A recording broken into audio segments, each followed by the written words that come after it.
আমি শহীদ আব্দুর রহমান জিসানের বাবা। আজকে আসলাম আমার সন্তান আব্দুর রহমান জিসান সহ এই যে জাদুঘর করা হয়েছে 1400 শহীদের 30,000 আহতর জন্য এই জাদুঘর করা হয়েছে। কিন্তু আমি একজন শহীদের বাবা হিসেবে আমি খুবই হতাশা নিয়ে যাচ্ছি।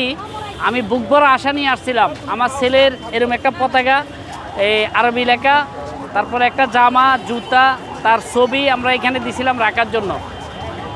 আসলে আমি তার কিছুই পাই নাই, তার জন্য আমার মনে অনেক কষ্ট। আমি এক বুক আশা নিয়ে আসছিলাম আমার ছেলের এই জিনিসগুলি আমি পাবো, আমার ছেলের এই জিনিসগুলি আমি দেখে আমার মনটাকে, হয়তো আমার ছেলেদের মারা গেছে আমি একটু হলেও আমার কষ্ট হতো এখানে এসে বুঝতে পারবো। কিন্তু হাজার হাজার মানুষ আসছে, তারা দেখতে আসছে আমার সন্তান আব্দুর রহমান জিসান, আবু সাইদ, মুগ্ধ, তাদের যেই স্মৃতি রাখছে এখানে এগুলি দেখতে আসছে। কিন্তু আমার ছেলেরটাই পাই নাই। আমার ছেলে না শুধু, যেমন আমাদের কুমিল্লার আরও অনেকে আছে, ওদেরও আমি দেখি নাই, নামও পাই নাই, কাপড় চোপড় কিছুই পাই নাই।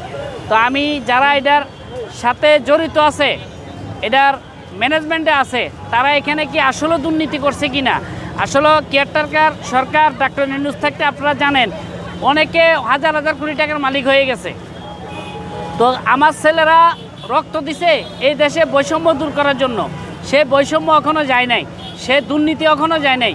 তো আমি সরকারকে বলবো, আমি আমার সন্তানের জাদুঘরে যে আমার সন্তানের স্মৃতিবিজড়িত জিনিসগুলি দেখবো, এটা আমি দেখতে পারি নাই। আমি বাবা হিসেবে আজকে আমার অনেক কষ্ট। এখানে কারা দুর্নীতি করছে, কারা এই দুর্নীতির সাথে জড়িত আছে। আমি শহীদের বাবা, আমার ছেলে শহীদের জিনিসপত্র এখানে থাকবো না, তাহলে কাদের থাকবো? এই জাদুঘর কাদের জন্য?